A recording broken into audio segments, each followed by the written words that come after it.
जो आज का टॉपिक है हमारा, उसके बारे में अगर बात करें तो एक होता है निरपेक्ष त्रुटि।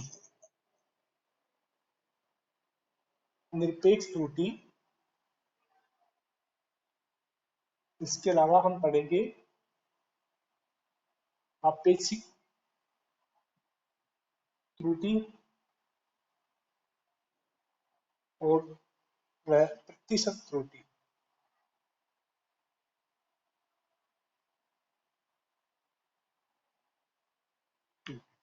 ठीक है, यानी निरपेक्ष त्रुटि, आपेक्षिक त्रुटि और प्रतिशत त्रुटि।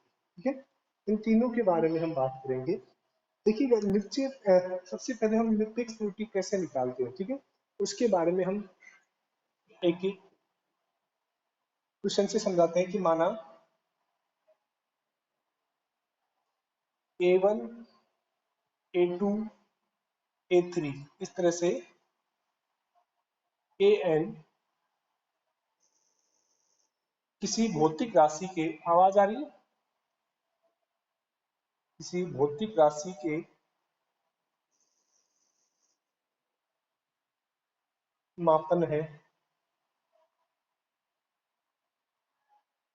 ठीक है, मान लीजिए कि देखो ये निरपेक्ष, आपेक्षिक और प्रतिशत त्रुटि, ये हम एग्जांपल से ही समझाएंगे, इनकी प्रॉपर डेफिनेशन तो होती नहीं है। ठीक है, तो किस तरह से हम इनको सोल्व करते हैं इसके बारे में हम बात करेंगे। आवाज नहीं आ रही? आवाज नहीं आ रही क्या?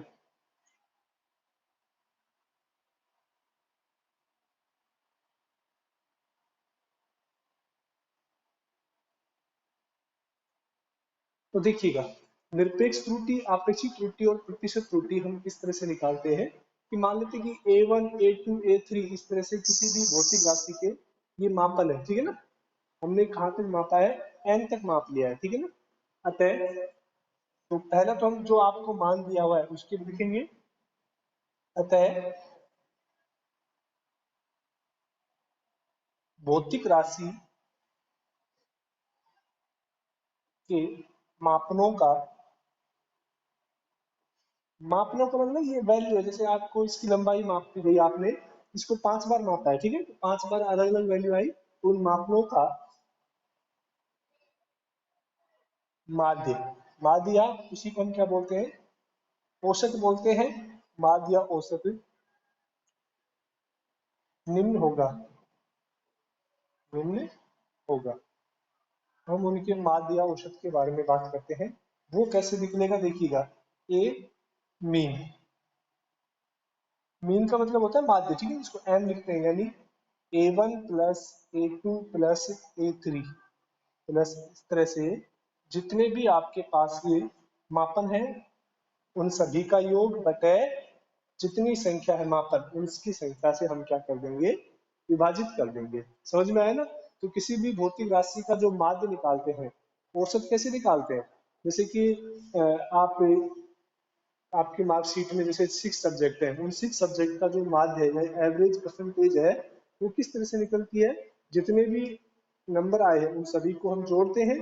उसके अलावा फिर हम क्या करते हैं कि जो नंबर है उन सभी को जोड़ के और जितने सब्जेक्ट्स हैं उनसे हम क्या कर देते हैं, विभाजित कर देते हैं। उससे क्या निकल जाता है, ये माध्य निकल जाता है। ठीक है, तो इसको हम क्या बोलते हैं, ठीक है, अतः मापनों का माध्य, जो मापनों का माध्य आएगा उसको हम एम से लिख लेंगे। यहाँ पे कोई दिक्कत बताइए? हाँ, इसको स्क्रीनशॉट ले लीजिए।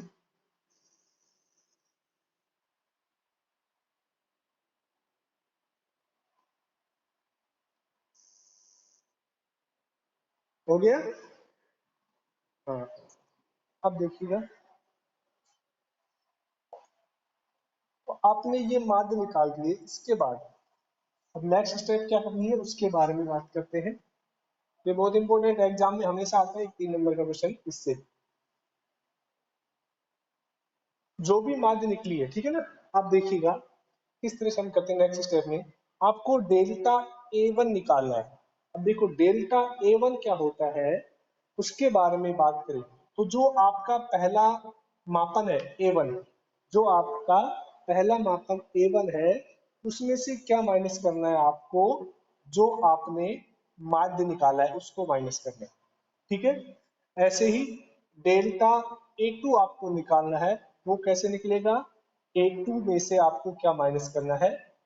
जो मीन वैल्यू आई है, माध्य वैल्यू या औसत आई है, उसको निकालना है। ऐसे ही जब A3 निकालेंगे तो वो कितना हो जाएगा? A3 minus AM। इस तरह से हम जितने भी आपके पास नंबर है उन सभी को इस तरह से सोल्व करेंगे कि ए एन तक है तो एन में से इसको माइनस कर देंगे हम ए मीन को, इस तरह से, ठीक है। अब कुछ वैल्यू है यहाँ पर पॉजिटिव आएंगे, कुछ वैल्यू धनात्मक आएंगे, लेकिन आपको सारी कौन सी लेनी है? धनात्मक वैल्यू लेनी है। अगर माइनस आता है तो उसको भी धनात्मक में लिखेंगे हम, ठीक है। माइनस आता है उसको भी हम किस में रखेंगे? धनात्मक में, ठीक है। ये समझ में है? जैसे कि देखो आपके पास पांच वो है, आप किसी जैसे कि हो गया 10 हो गया, 12, 9, 11, 8 और 10, ये कोई वो है, ठीक है ना। अब इनका माध्य निकालेंगे, ठीक है। तो इनका माध्य कैसे निकालेंगे? इन संख्याओं को जोड़ के और इसमें भाग दे देंगे जितनी भी ये संख्या है। तो इनको जोड़ेंगे तो देखो कितना हो गया? 10 और 10 20, 20 और 30, 40, ठीक है ना। कितने हो गए? ये 40 हो गए ना। जोड़ेंगे तो 10 और 10 20 हो गए, 20 और 20 40 और 10 60 हो गए, सॉरी ये 60 आ जाएंगे। 60 में कितनी संख्या है? ये 6 संख्या है, तो हम इसका भाग देंगे तो माध्य कितना आएगा? 0, सॉरी 10 आ जाएगा।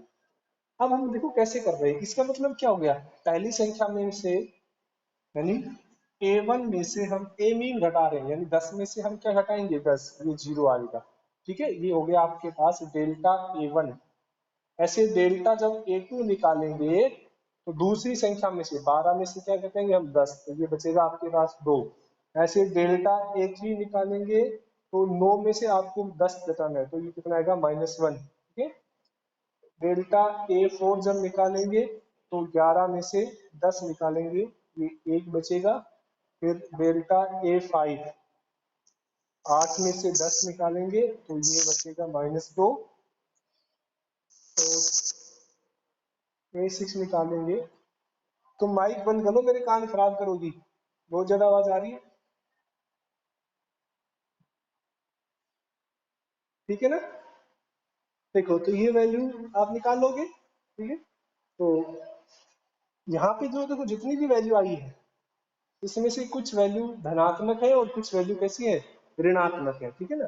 तो आपको सारी धनात्मक लेनी है, ठीक है ना। यानी ये ध्यान रखना है कि ये जो ऋणात्मक है उसको भी धनात्मक करेंगे हम, यानी कि ऋणात्मक को आप छोड़ देंगे या माइनस कर देंगे, ऐसा नहीं है। जितनी भी वैल्यू है आप सभी को क्या लेंगे? धनात्मक लेंगे। यहाँ तक कोई दिक्कत? तो ये ऐसे निकलता है, ठीक है ना। जितनी भी संख्या है उनको ए मीन से निकाल लेते हैं। जब मैं पूछता हूँ स्टैंड कर लिया करो माइक ऑन। तो बताइए यहाँ तक कोई दिक्कत है? कैसे निकालते हैं हम डेल्टा A1? हाँ, ठीक है ना। अब देखिएगा इसके बाद हम कैसे निकालेंगे कि आपके पास डेल्टा A1 हो गया। अब उसके बाद हम इनका भी मीन निकालेंगे, इनका भी मीन यानी इनकी भी औसत निकालेंगे। देखिए मैं ये स्टेप लिखना है, इसको अभी मत लिखना, ये तो हम बाद में सवाल से समझाएंगे। उसके बाद अब देखिएगा,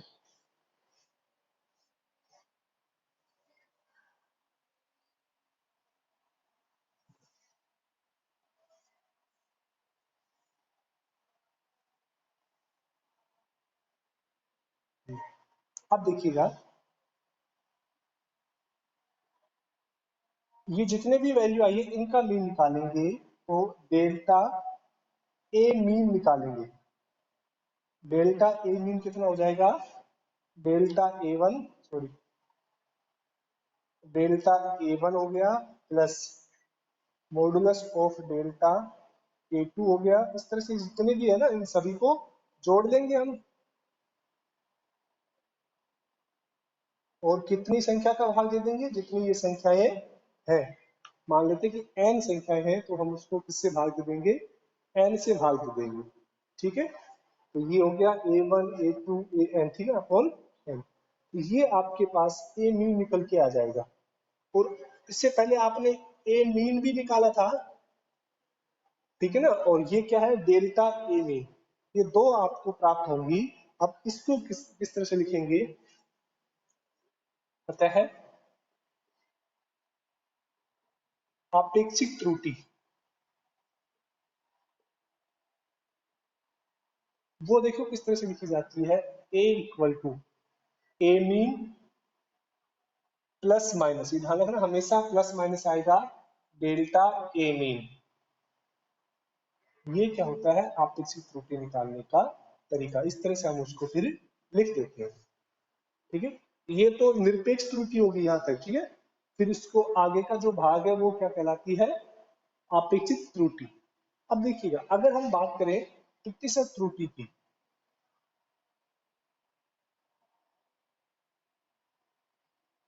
अगर हम बात करें प्रतिशत त्रुटि, देखिएगा वो क्या होती है, तो प्रतिशत त्रुटि होती है आपेक्षिक त्रुटि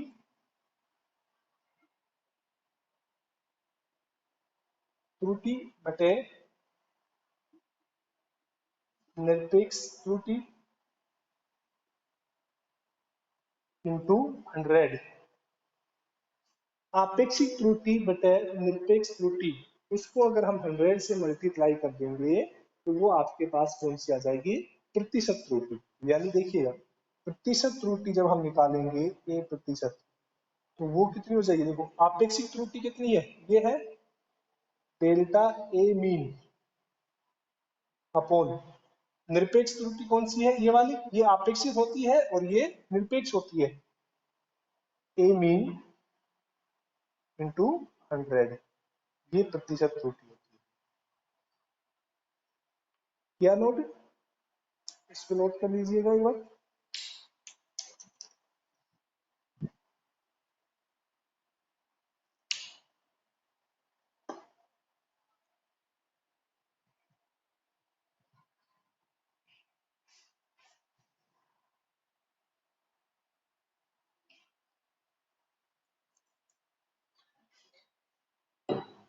ले लिया स्क्रीनशॉट।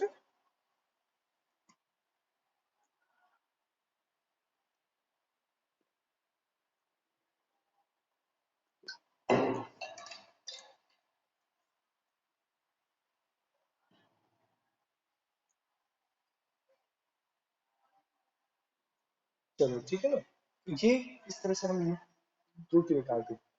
देखो, अपेक्षित और निरपेक्ष को अगर हम 100 से मल्टीप्लाई नहीं करेंगे ना, तो ये कहलाती है, इसको हम क्या बोलते हैं, रेशनल त्रुटि। रोशनी को क्या बोलते हैं हिंदी में, हम्म, अभी याद आने दो, ठीक है, फिर बताता हूँ मैं।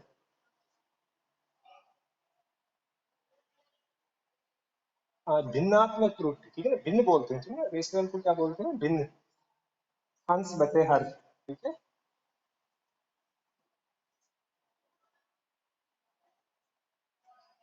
हिंदी सोच सोच के देखा होगा कई बार, कई अक्षर मतलब कि कई शब्द तो मेरे रॉन्ग भी होंगे। हिंदी थोड़ी सी कम आती है, लिखना कम आती है, बोल तो लेता हूँ, ठीक है।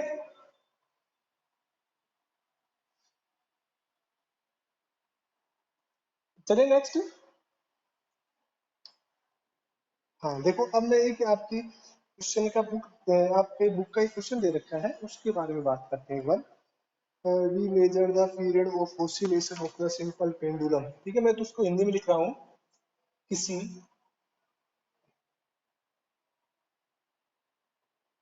घड़ी के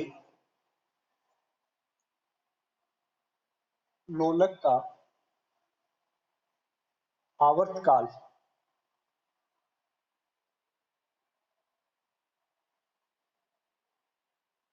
आवर्तकाल निम्न है।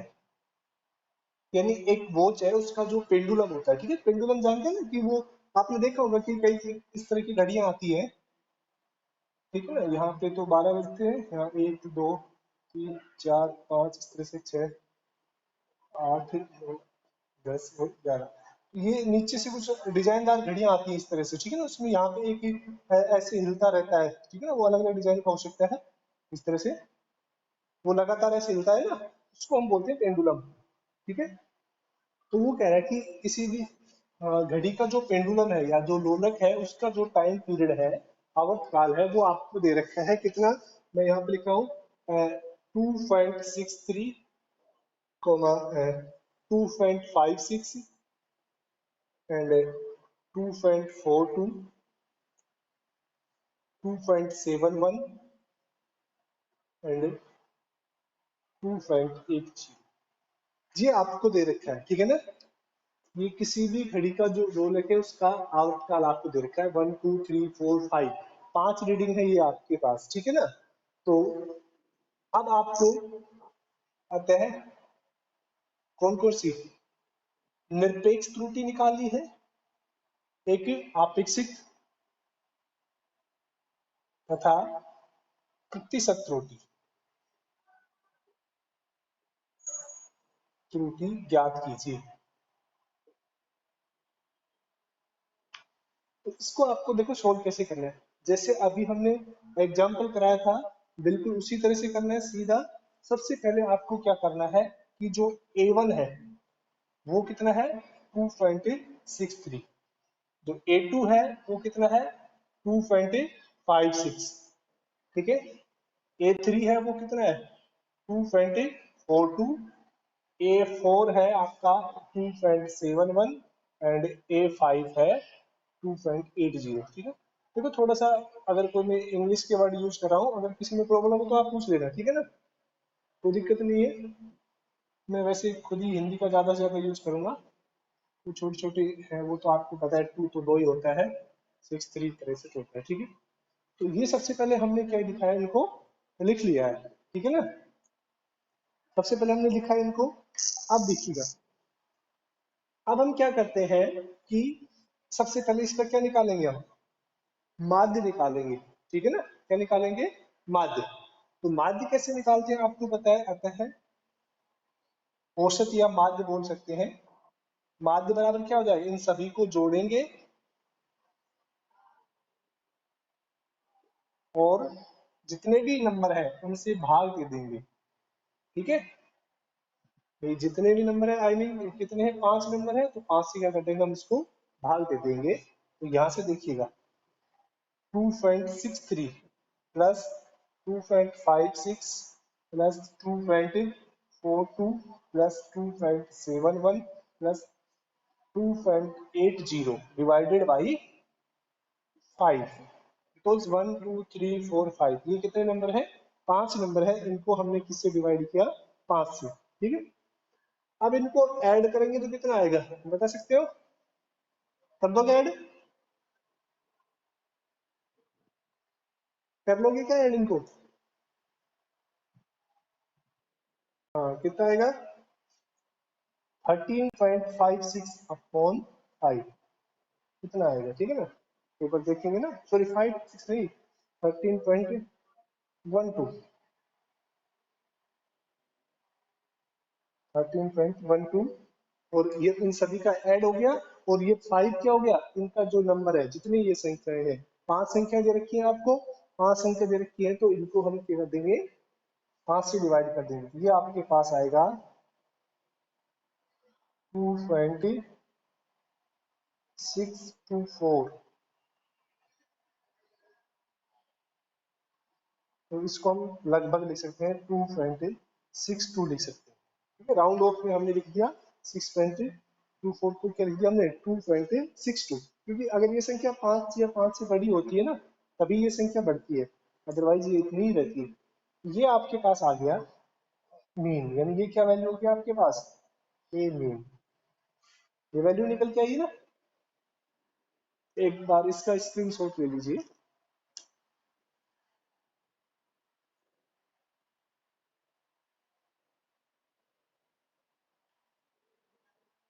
हो गया। हाँ।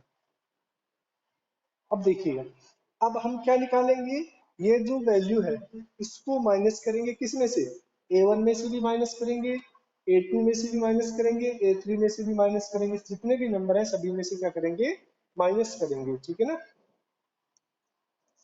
हाँ, कितना आ रहा है टोटल तुम बताओ। वो इतना कम तो कैसे, देखो 2 4 6 8 10 तो सीधा ही हो गया, 3 2 कैसे आएगा, तुम्हारा गलत है देखो। और फिर देखो 5 दूनी 10 तो सीधा ही हो गया। और ये देखो, ये तो अपने आप 1 हो गया, 11 हो गया यहाँ तक, ये भी मिला के 12 हो गया, और ये 13। दोबारा करो।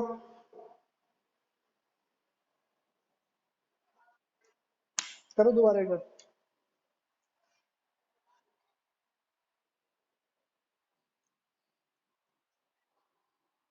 कितने नंबर ऐड किए तुमने, देखो एक बार।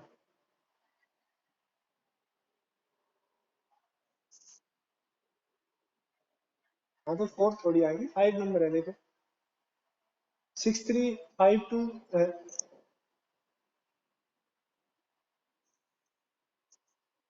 ठीक है ना।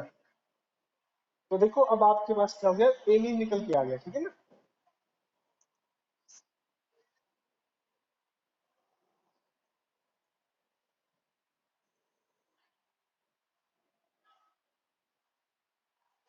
तो देखिए आपके पास ए मीन आ गया, कितना आया था, 2.62।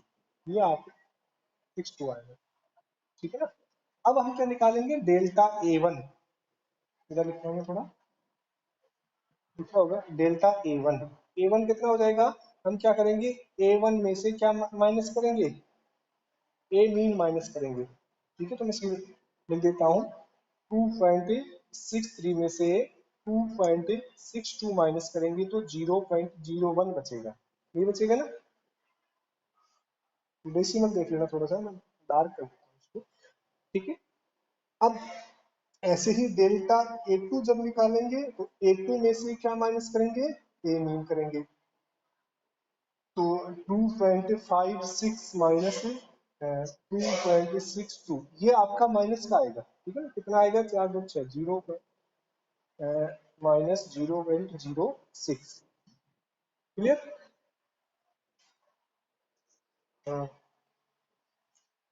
डेल्टा ए थ्री, तो ए थ्री माइनस ए मीन, ये कितना हो जाएगा, 2.42 माइनस 2.62।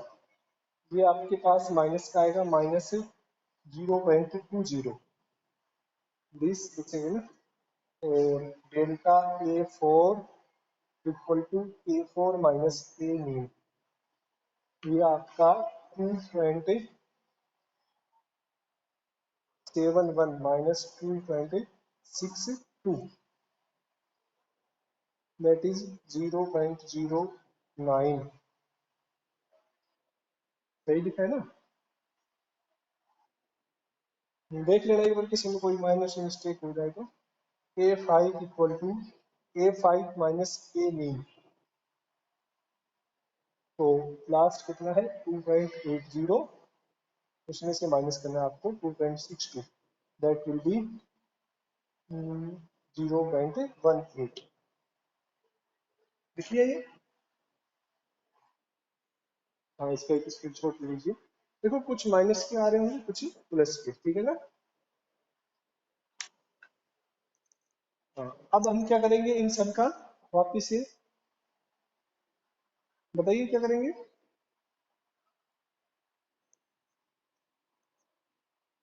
और फिर क्या करेंगे,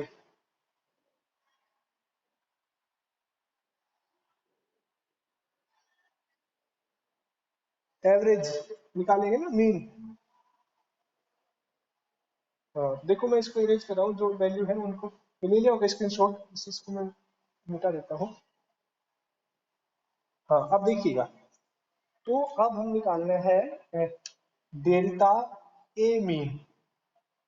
देखो ये तो ए मीन है और ये है डेल्टा ए मीन, इस ट्राइंगल को डेल्टा बोलते हैं, ठीक है, ध्यान रखना।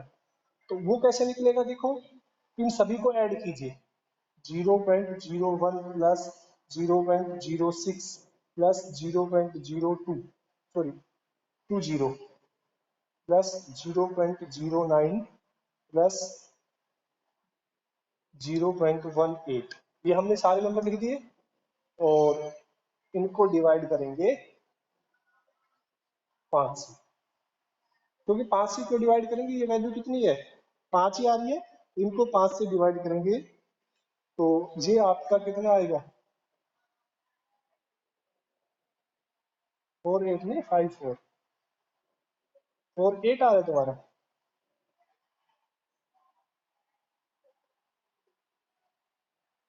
है 6 और 1 7, 7 और 27 और 27 54, नहीं 5 4 आएगा। देखो 18 और 9 कितने हो गए 27 हो गए, 27 और 20 47, 47 और 6 कितने हो गए 54, 53 और 53 एक 54 तो हो गए। अब फिर कोई गलती कर दी क्या, कहाँ पे नहीं आ रहा है 48 पे से आ रहा है, दोबारा ऐड। हाँ ठीक है, ऐसे ध्यान रखो। हाँ, 5 के पास ध्यान रखो 6, ठीक है ना, तो ये आपके पास क्या आ गया डेल्टा ए में, ठीक है। अब हम कैसे लिखेंगे, आता है त्रुटि, आता है त्रुटि कितनी हो जाएगी, इस तरह से लिखेंगे ए बराबर, आपको पता है मैंने कैसे लिखा है, बताया था कि पहले ए मीन आएगा प्लस माइनस फिर डेल्टा ए मीन आएगा, ठीक है। तो ए बराबर क्या हो जाएगा, ए मीन कितना आया था आपके पास 2.62 प्लस माइनस और ये कितना है 0.11, ठीक है। ये क्या हो गया इसका आंसर। अब प्रतिशत त्रुटि और निकालेंगे हम, ठीक है। तो प्रतिशत त्रुटि कैसे निकालेंगे उसके बारे में बात करते हैं, तो देखिएगा मैं इधर कर देता हूँ प्रतिशत त्रुटि, इसको एक बार स्क्रीनशॉट ले लो।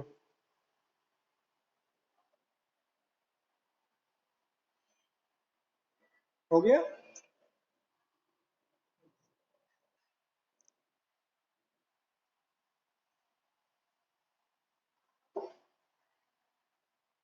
आते हैं प्रतिशत त्रुटि।